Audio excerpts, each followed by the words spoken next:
Welcome to Peep Show 27 of Bare Naked Bravery. My name is Emily Ann Peterson, and I am your host. I'm a singer-songwriter and a musician and a marketing consultant, and I have this podcast that I talk all about bravery because that's what all of the stuff that I do requires, and all the stuff that you do probably requires bravery too. So I thought today we would talk a little bit about this 80-20 rule because it's popped up a couple times. Not only am I focusing on it a lot in my own productivity, but I also have seen it in a couple examples of friends going on vacation and coming back from vacation going, oh my gosh, I worked maybe an hour a day and came back and it was the most productive, financially productive week that I've ever had. And I was on vacation. How the hell did that happen? And so I thought today we'd talk a little bit about the 80-20 rule. Some people call it the Pareto Principle. I think it was 1909. Valdez, I believe his name. His last name is Pareto. He realized that 80% of the land in Italy was owned by 20% of the people.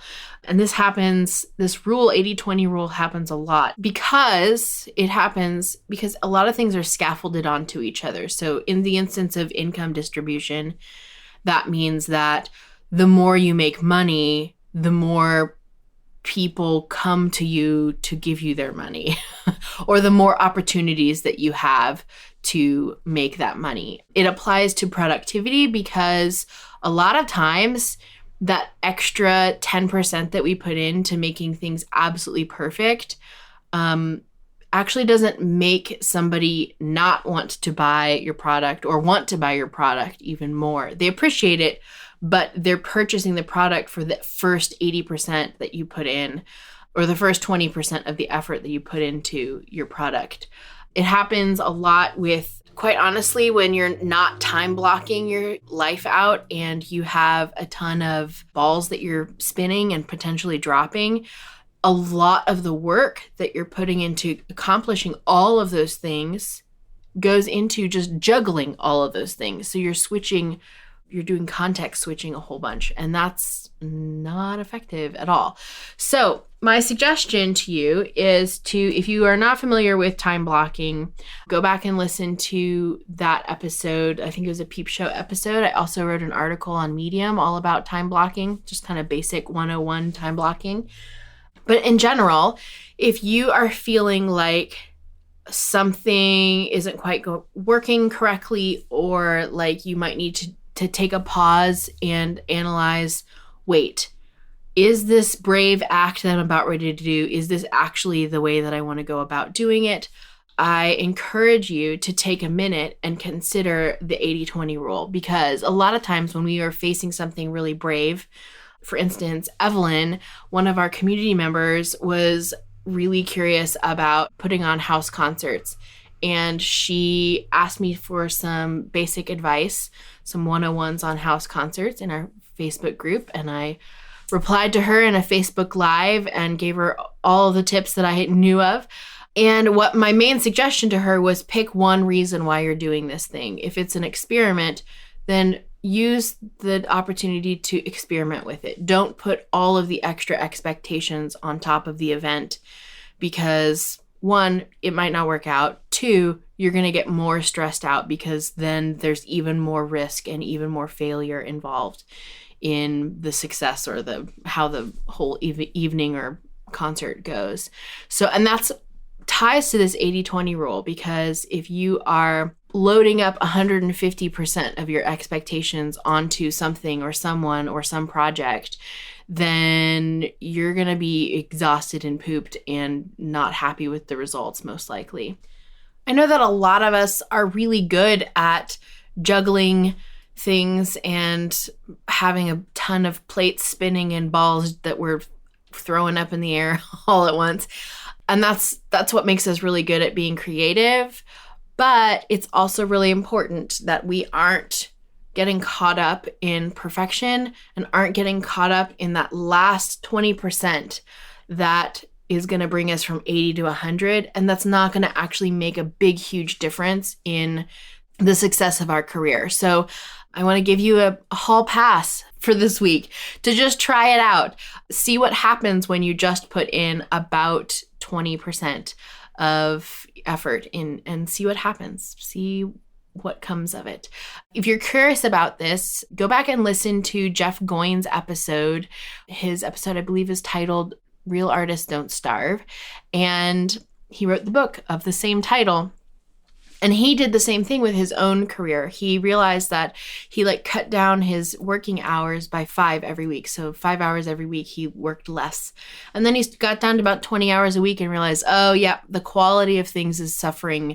I need to bump it back up to 25 hours a week. So now he works between 25, 35 hours, depending on, what season of work and products that are being released and everything. But in general, he knows that his work will suffer if he works below a certain amount of hours, but it doesn't get any better if he works more than a certain hours. In fact, I know for my sake, if I work more than a certain number of hours every week, the quality of my work actually starts to suffer.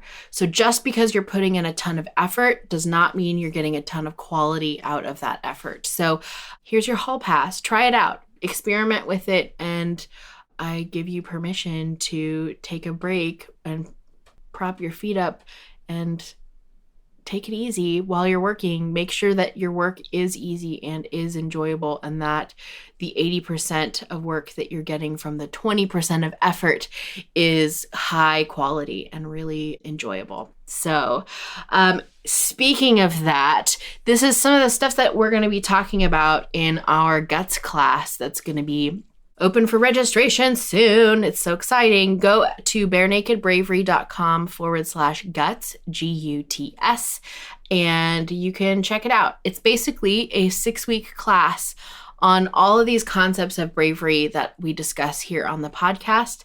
And we're going to apply them in a live group with other creatives like yourselves.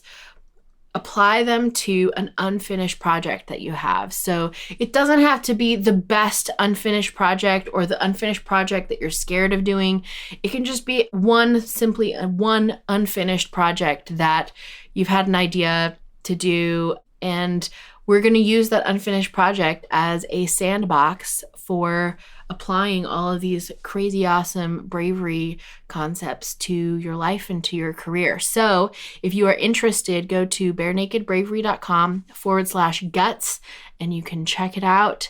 We've already got some wonderful registrants and classmates waiting for you. So if you have a project that's been collecting dust, or if you are curious about all of these bravery concepts and you don't quite know what that might look for your own life or for your own career, then go ahead and check it out.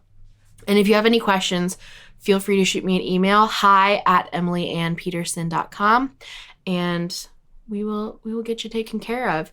I'm so excited about everything we have for you in the next week of Bare Naked Bravery. So keep your eyes and your ears peeled. It's going to be good stuff. And in the meantime, go to barenakedbravery.com/guts if you're curious about all of this. And one last final thing. If you have a question or a situation that you are facing and you think you might need some extra bravery, you can submit that question or that situation to me directly by going to barenakedbravery.com, scroll all the way down to the bottom, and there will be a link that says submit a question, and that is the place to do it. You can even record a voice memo and submit a link to that voice memo in that form. So then that way I can use your voice on this podcast, which is going to be super cool. So I'm always so happy to receive those kinds of questions. A lot of times people submit them by using the hashtag #AskEmilyAnn, but I know that some people have really specific situations that they might want to give a little bit more detail, or you can stay anonymous if you'd like. And I would be happy to help out in whatever way I can. I can't promise the world, but I can promise what I know. And that's my 80%, because it's easy to give my 80% because it comes from 100% of my heart. So that is all I have for you this weekend. Go forth and be brave, be vulnerable, be imaginative, be improvisational, because the world needs more of your bare naked bravery.